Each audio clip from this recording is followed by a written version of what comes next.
Let's bring in Ethan Baker. He's the mayor for the fine city of Troy. Mr. Mayor, great to have you with us. Hey, I'm excited as always to be here, Ronnie. Good to see you. And you too, Tyler. I don't think you were on last time I was here, Tyler. So nice to see you again. So with that too, Mr. Mayor, how do things look right now for the city of Troy? It's been one of those days. I've only had one cup of coffee. Well, I'll tell you about Troy. I can tell you about Taylor too if you want, but not as well as I could about Troy. They're all close. Fun fact, Stephen Ewan, who was the actor who was nominated for the Academy Award, he lived both in Taylor and Troy. So we do have that commonality there. But see, look at that. And for some reason, every day my Google says, when I say, hey, Google, oops, sorry. Oh, no. What's the temperature? She always says the temperature in Taylor is. And I'm like, well, I don't live in Taylor. It's a conspiracy. Taylor's got some secret stuff going on. I don't know what's going on. They're controlling the world. We've been tailored. There you go. But with that, though, we do know there are a lot of differences between Taylor and the city of Troy. I was in Somerset. It was pretty busy. Yeah, it's been definitely, people are out shopping. I notice, I think every day it seems like there's more and more traffic back on our city streets, which usually is bad news, but I'm taking it as good news now. It means people are feeling safe and they're out and about spending money in our city. They're working in our community. And, it's been a slow evolution, I think, to get to where we are. But the city of Troy is doing really well. I told you before, we were well positioned going into the pandemic, which means that we're going to be well positioned coming out of it. We face our struggles like everybody, but I'm really hopeful and positive about where we're going. So we know the good thing about your budget is it's really based on, the real estate market, which is super hot right now. But the other downside of this, when you drive down the street, so many businesses have closed. I used to get my eyebrows done there. I go, boom, it's empty. The nail place, it's empty. And all of those have a collective impact on a community. How long do you think it's going to take to get some of these smaller businesses back to the area and doors reopened? Well, I think the big issue for Troy is so much of our daily retail and that kind of small service-based business is based on our daytime population, which practically doubles during a normal work week in non-COVID times, right? We have another 80, 90,000 people that come into our city to fill our office buildings. And when those people aren't in their offices every day, there's just not the volume of people to go into those places to get their eyebrows done or the dry cleaners, some of the smaller restaurants. So my best answer is when we get back to some more return to work type policies and we have people coming in and out of their office buildings again, we're going to have those same people then providing the need and the demand for the small businesses again. So that's kind of where I look at it. We hit a vaccine milestone yesterday in the state of Michigan, which says, okay, 2 weeks from now, people can go back to their office buildings. Doesn't mean they have to or they're all going to, but it's okay from a state health department level to do that. I think you'll start to see more people coming back into offices in Troy. And then soon there's going to be, hey, I need that small business again. I need that retail establishment to be there for me. And they'll be back. It's tough. The worst part, I think, of this pandemic, aside from the loss of life and watching people and love get very sick, is watching people lose everything they have with their businesses and just not being able to make it, no matter what kind of help has come from the government. Yeah, and we do know that Oakland County right now has a task force with people from various entities throughout the county to try to talk about how to disperse the new $244 million that's coming here to the county to help some of these businesses, which, can seem like a lot of money. But if you're a business that has maybe already closed or it's still struggling, it may not be enough. And how many businesses do you anticipate will continue to close over the next 6 months to a year? Because it's still going to take us a while to get to the backside of this pandemic. Absolutely. And just because some people are back in their office in 2 weeks doesn't mean that everybody's back full time and everybody wants to go out all the time either, right? I know people who've now gotten their vaccines and they're just now starting to think about, well, okay, maybe I can go get a massage, right? Some people have been getting massages as long as they've been able to. Other people have, safety concerns and medical concerns that they worry about. So there's always going to be that transition period. And to your point, $244 million to Oakland County, that does sound like a lot of money, but there's over 6,000 businesses in Troy alone, right? So I mean, you start thinking about how, how that would play out. It rapidly decreases. Plus, the other aspect is, one-time boosts of cash certainly have an effect in some respect, but there's got to be a sustainability factor as well. Like, I think to your point, it doesn't do any good to give somebody a grant now if it's just going to prolong the potential death, right? So, I mean, we've got to make sure that if you do that, there's going to be a way for them to rebuild their business in a timely fashion. Otherwise, it's not going to work. So with that, Mr. Mayor, if we can ask, so many, government entities such as yours, we've all been virtual throughout this time. What's it going to be like? Are you doing in-person meetings yet for your council? Timely question. So we had one in-person meeting April 12th because the legislature had sunsetted the exemption to allow for virtual meetings with the Open Meetings Act that ended March 31st. And, we thought, okay, things were looking pretty good. So we went back to an in-person meeting April 12th. But by the time we had that meeting, we were spiking again, as you recall, and things were very bad. Our hospitals were at capacity. People were worried. There was a real health issue. And so we, at that meeting, went into a local state of emergency, which was a way for us to have continued virtual meetings. Well, flash forward, last night we had a virtual meeting where we just voted to terminate that state of emergency effective in 2 weeks from now. So we'll be back to in-person meetings on May 24th. But it's going to be a hybrid that allows for anybody who has a medical issue, they can stay remotely participating. Same with our public. We recognize that a big part of our meetings and being open under the Open Meetings Act is allowing that public engagement, interaction, at public comment.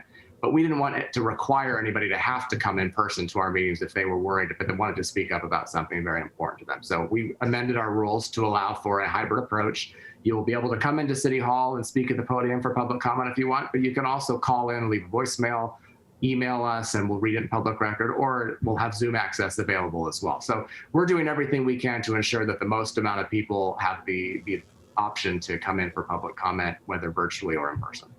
Well, in some cases, for some people, it's actually worked out better because they would probably not take the time to go to a school board meeting or maybe a city council meeting. But if you can pop in via Zoom, turn your camera off, but still listen in while you're making dinner or helping the kids with homework, yeah. It's a little bit more accessible for them. But do you think that's going to continue? Because we do know there are rules and regulations with the Open Meetings Act.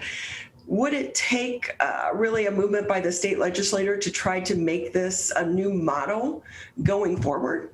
Well, my understanding is we have the ability at the local level to amend our rules to allow for that remote participation from the members of the public. It's a little bit different for the governing bodies themselves. The Open Meetings Act doesn't allow for remote participation as a general rule and to vote unless there is a medical issue or a military reason. But the members of the public, my understanding based on the research our city attorney has done and how we've crafted our rules is that can continue. And for the city of Troy, it will continue. I'm not going to say forever because I don't know, but right now it's indefinite until we are surely on the backside of this pandemic. And you're right, though, it has brought about a new type of community engagement and the ability for people who wouldn't normally be able to leave the house during an evening when they've got kids that they're trying to get dinner or get to bed for school the next day. Instead of going down to City Hall or their school board, they can just log in from home and listen and even participate where they never were able to before. So there's definitely benefits that have come out of it. We're talking with Ethan Baker. He's the mayor for the city of Troy. And with that, Mr. Mayor, I do have to ask you, did you get a heads up at all on the plans for the new intersection at 75 and Big Beaver? Because it is so confusing. Well, let me tell you this. Yes, we knew about it. It's been part of the plan for a long time, several years now. When we knew that they were going to modernize I-75, early on the plans called for that diverging diamond interchange, which when you're used to the simple cloverleaf that you've done 100 million times, it is a little bit like, wait, where am I going now? And I'll take a roundabout over that.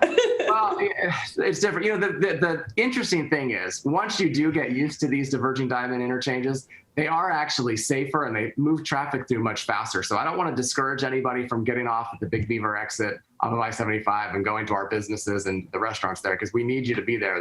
That area has been under construction for a couple of years, before the pandemic, those businesses and restaurants were really struggling. So please don't be afraid. Just because Ronnie's afraid, you don't have to be afraid. But I will say, be mindful and recognize, you're going to go on what seems like the wrong side of the road, and you're navigating that in already a busy intersection. But you'll get used to it and you'll end up loving it. I'm really sure of that, Ronnie.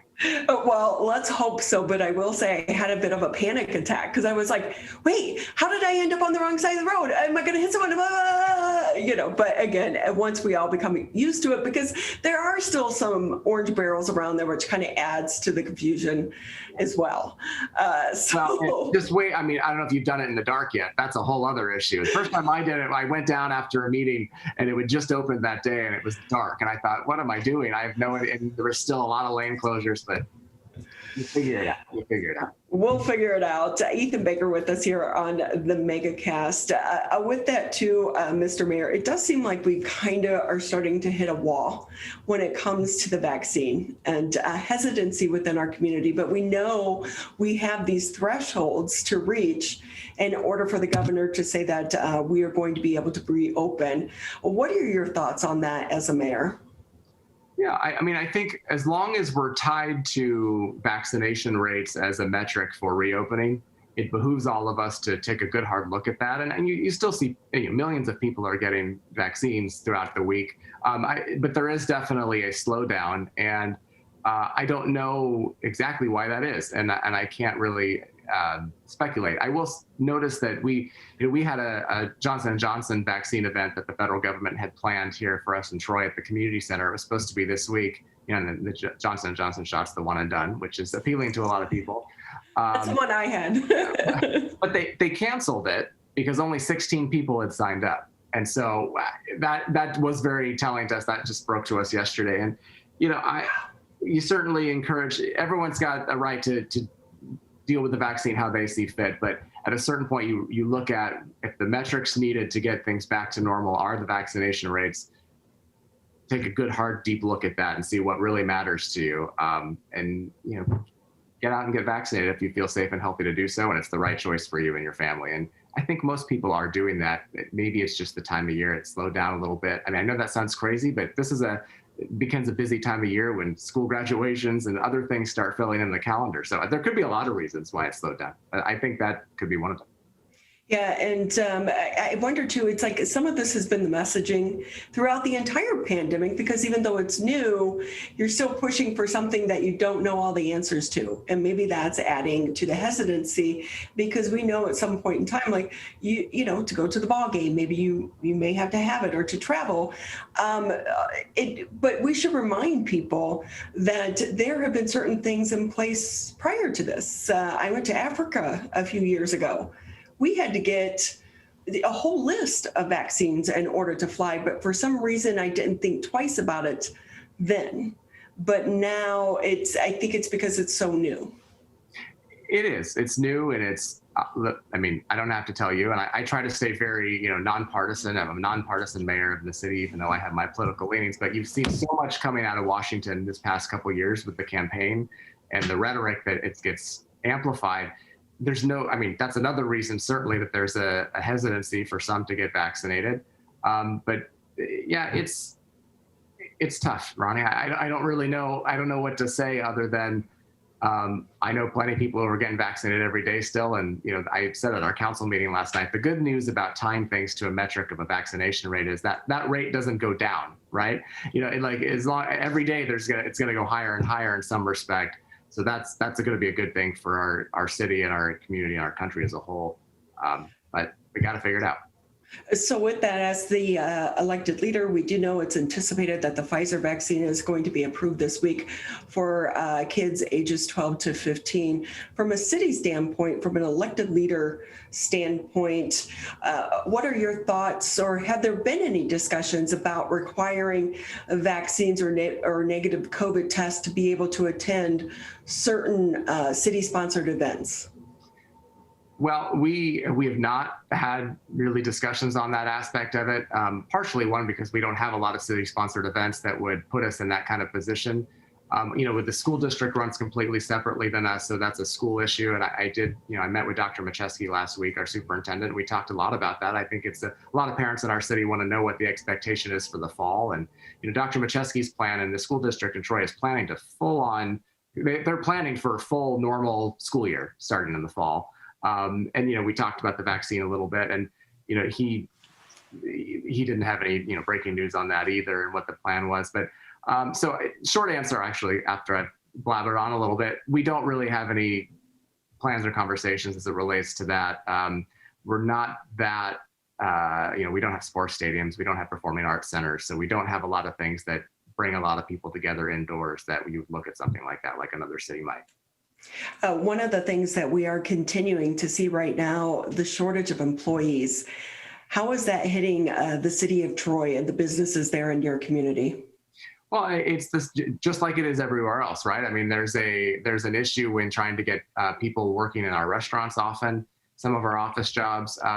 Where it's really affected the city itself is with our library. We get asked at least once every day, when is your library going to be back open? And really, it's a staffing issue for us right now. We were kind of understaffed going into the pandemic because of some political stuff with our library over the past 10 years.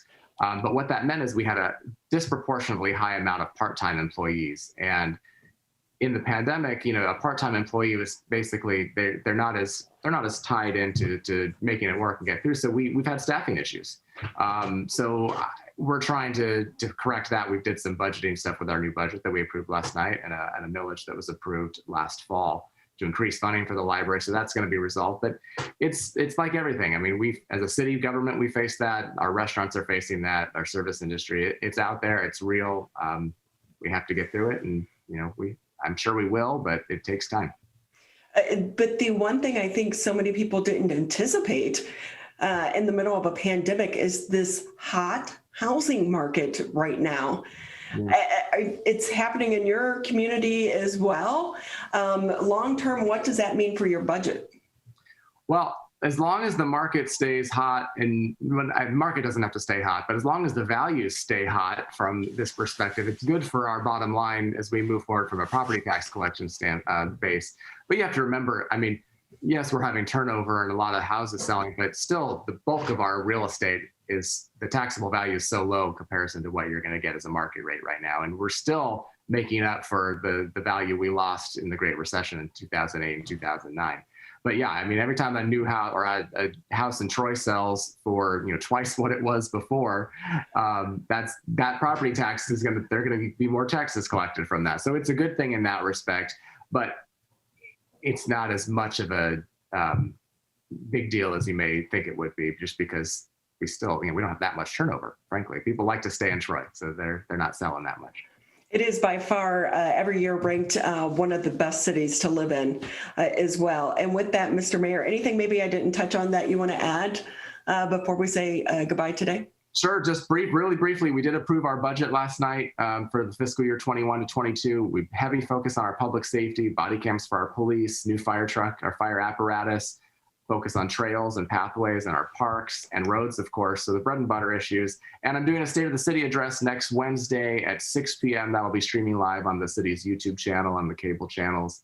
I'm looking forward to it. It's a tradition we haven't done in our city. It's been about 6 or 7 years, I think, since the mayor's done it. And I'm happy to bring it back and to talk the good things about Troy to everybody. So what made you want to bring it back this year? I had intended to bring it back last year after I got elected in 2019, but the pandemic happened and the timing just didn't feel right. I just think it's a good tradition for our city. It's a good community process. And I work in close contact with the Troy Chamber of Commerce, and we're kind of doing it in partnership with them. And I think it's the right thing to do. I mean, Troy has a lot to offer, and anything I can do to amplify that message anywhere and everywhere, I'll do it. And the State of the City seems like a very logical place to do it.